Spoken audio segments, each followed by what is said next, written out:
2 subs in the bag there at a house that I love to look at because it's so unusual.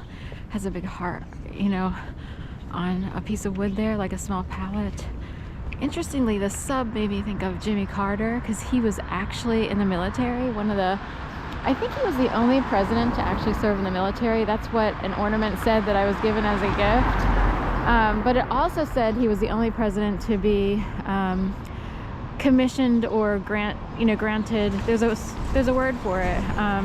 Qualified to ride in a submarine or do what, I have to read it again, but to actually be a submarine naval person.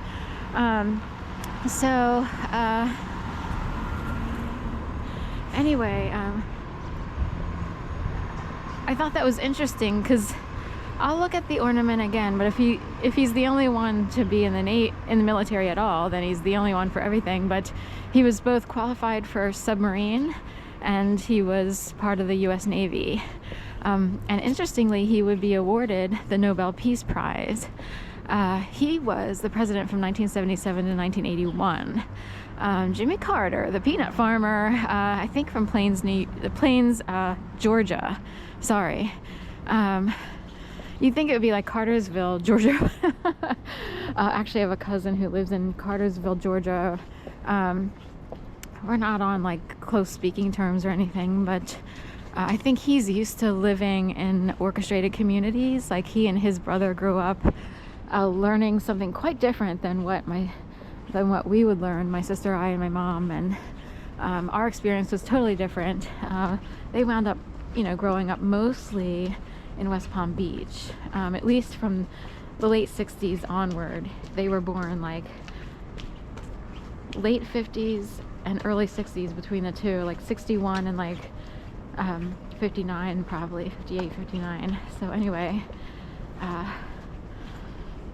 and they both live in a ville, Gainesville, Florida for one, and Cartersville, Georgia for the other. But anyway, peanut farmer, and Rosalind, of course, passed away a few years ago. Jimmy Carter just celebrated his 100th birthday. They had a party for him, so he's still out there, listening away.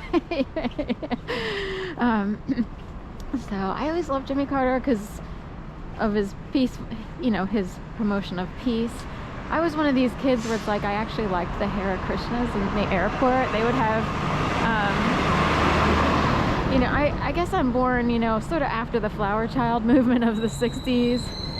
And I was just always that way, but I was always curious about the Hare Krishnas, whereas a lot of people where I grew up would instantly like close the door on them.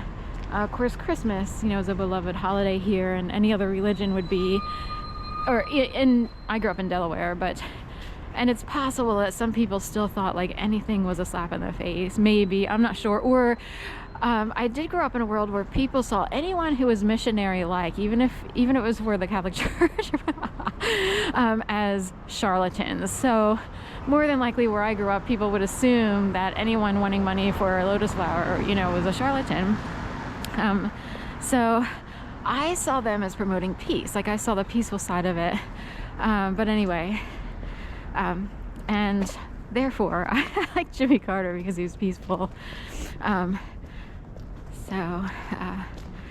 mom, every once in a while, I don't think she liked politics that much in general, so she would have a comment here and there, but it's not born out of like intense study of politics. It's more like everybody just sort of goes along to get along in your community. So people say stuff and they don't really totally deeply mean it. So for some reason I didn't think she loved him, but anyway, so be it. That's how America is. She might have changed her mind in her older age when she voted for Biden, and Biden, of course, was a major part of Delaware and during her upbringing, and he would show up at events that my mom's workplace put on, so she was automatically in close contact with him because of where she worked, which was Delaware Contractors Association. Anyway, that's that. I wasn't going to talk, but for some reason something came up that made me say something. So, it was the hoagie, the Subway bag. That's it. So, anyway, Ooh, I would be afraid to. I would be afraid to be in the Navy. It's pretty scary out there. Any military is scary. People are probably handled a certain way in that world in order to stay the course, if you will. Some people see it as a breaking of the spirit during boot camp. So it's just like when you're training a horse or a dog or anything. Wildlife for your circus, you have to break the spirit of the horse, is an old saying, in order for the horse to fall into your submission, and therefore you control the horse. In the end, though, like horses, everyone, somewhere in there, people have a mind of their own, and it'll show up. And all of a sudden, horses throw people off their back. Throw people off their backs. They might stomp on them.